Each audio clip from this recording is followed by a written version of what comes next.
Hello friends, ఈరోజు మనం long టర్మ్కి portfolio ఎలా బిల్డ్ చేసుకోవాలి, దానివల్ల యూజెస్ ఏమిటి అవన్నీ చూద్దాం. సో ఇక్కడ మనం చూసినట్లయితే ఇక్కడ మనం డిఫరెంట్ సెక్టర్స్ అని మనం చూడొచ్చు. IT sector, pharma sector, FMCG, banks, finance, insurance. So ఇలాంటి సెక్టర్స్ అని మనం చూడొచ్చు. సో ఈ పోర్ట్ఫోలియో బిల్డ్ వల్ల మనకి యూజెస్ ఏంటంటే, మనం ఒకే సెక్టర్లో మనం స్టాక్స్ క్యాపిటల్ మొత్తం ఇన్వెస్ట్ చేయకుండా డిఫరెంట్ సెక్టార్స్లో పెట్టడం వల్ల మనకి అనేది పోర్ట్ఫోలియో అనేది బాగా మెయింటైన్ చేసినట్లు అవుతుంది అనమాట. ఫర్ ఎగ్జాంపుల్ మనం బ్యాంక్స్లో కన్నా ఒక బ్యాంకింగ్ సెక్టర్లో మనం తీసుకున్నట్లయితే స్టాక్స్ అన్నీ ప్రీవియస్గా కోవిడ్ అప్పుడు ఏంటంటే అన్ని బ్యాంకింగ్ స్టాక్స్ అనేది పడిపోయినాయి అనమాట, బ్యాంకింగ్ కానీ ఎన్బిఎఫ్సిస్ కానీ. సో దానివల్ల ఏంటంటే మన పోర్ట్ఫోలియో అనేది బాగా డౌన్ అయ్యే ఛాన్సెస్ అనేవి ఎక్కువ ఉంటాయి అనమాట. సో అలా కాకుండా మనం ఏం చేస్తామంటే ఫార్మాలో కొన్ని స్టాక్స్ తీసుకుంటాం, ఎఫ్ఎన్సీజీలో కొన్ని, ఐటీలో కొన్ని స్టాక్స్ ఇలా తీసుకుంటాం అనమాట. సో దానివల్ల ఏంటంటే బ్యాంక్స్ పడిపోయినప్పుడు ఫార్మా కానీ ఐటీ కానీ ఇలాంటివి పెరుగుతూ ఉంటాయి. సో ఇక్కడ మనం చూసినట్లయితే ఐటీ సెక్టర్ తీసుకున్నాం. సో ఈ ఐటీ సెక్టర్లో మన కంపెనీస్ చూసినట్లయితే టీసీఎస్ కానీ, ఇన్ఫోసిస్ కానీ, విప్రో, టెక్ మహేంద్ర, హెచ్సిఎల్, ఇన్ఫో ఎడ్జీ, మైంట్రీ. సో ఇలాంటి కంపెనీస్ అన్నీ ఉన్నాయి అనమాట. సో ఇలాంటి కంపెనీస్లో నుంచి మనం 2 స్టాక్స్ అనేది పిక్ చేస్తాం అనమాట లాంగ్ టర్మ్కి. సో ఆ 2 స్టాక్స్లో మనం ఇన్వెస్ట్మెంట్ చేసేదంటే లాంగ్ టర్మ్కి చాలా మంచిది అనమాట. సో వాటిలోనే ఎస్ఐపి మోడ్లో ఇన్వెస్ట్ చేయడం కానీ అలాంటివి చేస్తూ ఉంటాం. సో మధ్యలో ఏదైనా స్టాక్కి బాగా పర్ఫామ్ చేయనప్పుడు ఏం చేస్తామంటే ఆ స్టాక్స్లో నుంచి తీసేసి ఇదే సెక్టర్లోనూ వేరే కంపెనీలకు పెట్టడం వల్ల మంచి యూజెస్ అనమాట.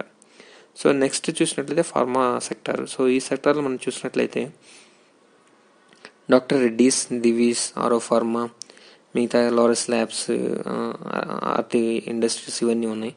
సో ఈ సెక్టార్లోంచి మనం 2 స్టాక్స్ అనేది పిక్ చేసుకుంటాం అనమాట. మంచి లార్జ్ కంపెనీస్ అయితే బెస్ట్, స్మాల్ క్యాప్ అయినా ఒక స్టాక్ అనేది తీసుకోవచ్చు అనమాట. వీటిలో స్పెషాలిటీ కెమికల్స్ కానీ, ఫార్ములేషన్స్ కానీ ఇలాంటి స్టాక్ కూడా ఒక స్టాక్ అనేది సెలెక్ట్ చేసుకుంటే మంచిది. సో మన నెక్స్ట్ థర్డ్ సెక్టర్ వచ్చేసరికి ఎఫ్ఎంసీజీ సెక్టర్. సో ఇందులో మనం చూసినట్లయితే HUL, ITC, Britannia, Nestle, Dabur, Marico. So ఇలాంటి స్టాక్స్ అన్నీ ఉంటాయి అనమాట. సో ఈ స్టాక్స్లోంచి మనం 2 స్టాక్స్ అనేది పిక్ చేస్తాం అనమాట లాంగ్ టర్మ్కి. మన ఫోర్త్ సెక్టార్ చూసినట్లయితే బ్యాంకింగ్ స్టాక్స్. సో ఇందులో మనం చూసినట్లయితే హెచ్డిఎఫ్సి కానీ, కోటాక్ కానీ, ఐసిఐసి కానీ, యాక్సిస్ కానీ, ఇండస్ బ్యాంక్ కానీ, లేకపోతే స్మాల్ దానికి వచ్చేసరికి ఉజ్జీవన్ స్మాల్ ఫైనాన్స్ కానీ, లేకపోతే ఏయూ స్మాల్ ఫైనాన్స్ కానీ, ఈక్విటాస్ కానీ, ఐడిఎఫ్సి ఫస్ట్ బ్యాంక్ కానీ. సో ఇలా 2 స్టాక్స్ అనేది మనం పిక్ చేస్తాం అనమాట ఈ బ్యాంకింగ్ సెక్టార్లో నుంచి. సో దానివల్ల ఏంటంటే ఓవర్ ఎడ్యుకేషన్ అవ్వకుండా ఏంటంటే పోర్ట్ఫోలియో అనేది స్ట్రాంగ్గా మెయింటైన్ చేసినట్లు అవుతుంది అనమాట. సో ఈ బ్యాంకింగ్ సెక్టర్ నుంచి మనం 2 స్టాక్స్ అనేది పిక్ చేస్తాం అనమాట. సో నెక్స్ట్ ఫిఫ్త్ సెక్టర్ వచ్చేసరికి finance sector, NBFC. So NBFCs అనేవి బాగా పర్ఫామ్ చేసే ఛాన్స్ అనేవి ఎక్కువ ఉంటాయి అనమాట బ్యాంక్స్ కన్నా కానీ, ఎందుకంటే వీటి నెట్ మార్జిన్స్ అనేవి బాగా ఎక్కువగా ఉంటాయి బ్యాంకింగ్ కన్నా కానీ. సో ఈ సెక్టర్లో మనం చూసినట్లయితే Bajaj finance, HDFC, Muthoot finance, Manappuram. So ఇలా చాలా స్టాక్స్ అని మనం చూడవచ్చు అనమాట. సో ఈ ఫైనాన్స్ స్టాక్స్ నుంచి మనం ఒక స్టాక్ అనేది పిక్ చేస్తాం అనమాట. ఎందుకంటే ఈ బ్యాంక్స్, ఫైనాన్స్ అనేవి 2 ఒకే రిలేటెడ్ కాబట్టి 2 స్టాక్స్ కాబట్టి అట్లీస్ట్ 1 స్టాక్ అయితే మనం తీసుకోవచ్చు. సో దానివల్ల ఏంటంటే ఓవర్ డైవర్సిఫికేషన్ అవ్వకుండా ఉంటుందన్నమాట. మన నెక్స్ట్ 6th సెక్టర్ వచ్చేసరికి ఇన్సూరెన్స్ సెక్టర్. సో ఈ సెక్టార్లో మనం చూసినట్లయితే stocks HDFC life, SBI life, ICICI Lombard, ICICI general insurance, max life.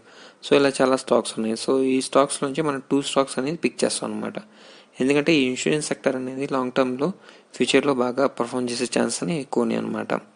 So దానివల్ల ఏంటంటే ఈ సెక్టర్ ఇట్ సెల్ఫ్ బాగా పర్ఫామ్ చేసే ఛాన్స్ అని ఎక్కువ ఉన్నాయి అనమాట. సో వీటిలో నుంచి మనం 2 స్టాక్స్ అనేది పిక్ చేసుకుంటే మంచిది. మన 7th సెక్టర్ వచ్చేసరికి పెట్రోల్ ఆర్ గ్యాస్. సో వీటిలో మనం చూసినట్లయితే ఐజీఎల్ కానీ, ఎంజీఎల్ కానీ, జీజీఎల్ కానీ, గుజరాత్ గ్యాస్ లిమిటెడ్ కానీ. సో ఇవన్నీ ఏంటంటే లోకల్ గ్యాస్ డిస్ట్రిబ్యూషన్ కంపెనీస్ అనమాట. So next BPCL, HPCL, ONGC ఇవేంటంటే పెట్రోల్ రిలేటెడ్ కంపెనీస్. సో వీటిలో నుంచి మనం ఒక స్టాక్ అనేది పిక్ చేసుకోవచ్చు అనమాట. సో దీనివల్ల ఏంటంటే ఫ్యూచర్లో గ్యాస్ సెక్టర్ కానీ, పెట్రోల్ కానీ బాగా ఇంక్రీజ్ అయ్యే ఛాన్సెస్ అనేవి ఎక్కువ ఉంటాయి అనమాట. సో దీనివల్ల ఏంటంటే దీంట్లో ఒక స్టాక్ అనేది మనం పిక్ చేసుకోవడం వల్ల డైవర్సిఫికేషన్ బాగుంటుంది. నెక్స్ట్ 8th వచ్చేసి మోనోపోలీ స్టాక్స్ అనమాట. సో వీటిలో మనం చూసినట్లయితే ఐఆర్సిటీసీ కానీ, పిడిలైట్ కానీ, ఏషియన్ పెయింట్స్ కానీ, Zydus wellness, SBI card, CDSL. So ఇలా చాలా ఉన్నాయి మోనోపోలీ స్టాక్స్. సో అందుట్లో నుంచి మనం 3 స్టాక్స్ అనేది పిక్ చేసుకోవచ్చు. సో ఈ 3 స్టాక్స్ కాకుండా మిగతా వాటిలో మీకు ఏ సెక్టర్ అయితే బాగా పర్ఫామ్ చేస్తుందని బాగా అనిపించినప్పుడు అందులోంచి ఇంకొక స్టాక్ అనేది యాడ్ చేసుకోవచ్చు. ఈ మోనోపోలీ స్టాక్స్లో నుంచి ఒక స్టాక్ రిమూవ్ చేసుకొని. సో టోటల్గా మనం చూసినట్లయితే 15 స్టాక్స్ అనేది మెయింటైన్ చేసిందంటే బాగుంటుంది అనమాట. సో ఈ సెక్టర్లోంచి 2 కానీ 1 కానీ అలా సెలెక్ట్ చేసుకుంటాం. మీకు ఏదైనా సెక్టర్ బాగా పర్ఫామ్ చేస్తుంది అనుకుంటే మీరు 3 స్టాక్స్ మెయింటైన్ చేసినా కానీ పర్వాలేదు. అలా కాకుండా ఒకే బ్యాంకింగ్ సెక్టార్లో నుంచి బాగా 4-5 స్టాక్స్ తీసుకొని మిగతా సెక్టార్లో 1 స్టాక్ మెయింటైన్ చేస్తుందంటే అది చాలా ప్రాబ్లం అవుతుంది. సో ఒకవేళ బ్యాంకింగ్ సెక్టార్ బాగా డౌన్ అయినప్పుడు ఏంటంటే మీ పోర్ట్ఫోలియో మొత్తం కంప్లీట్గా డౌన్ అయిపోతుంది.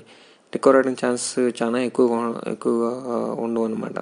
సో అలాంటి టైంలో ఏం చేస్తామంటే ఇలా ఈ సెక్టార్లోంచి టూ స్టాక్స్ కానీ లేకపోతే 3 స్టాక్స్ కానీ అలా మెయింటైన్ చేయడం వల్ల ఏంటంటే లాంగ్ టర్మ్లో చాలా ప్రాఫిట్స్ అనేది మనం గెయిన్ చేయొచ్చు అనమాట.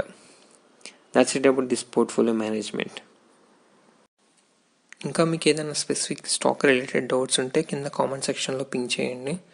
మీకు కనుక నా ఎక్స్ప్లెనేషన్ నచ్చినట్లయితే లైక్ చేయండి, షేర్ చేయండి. Thank you.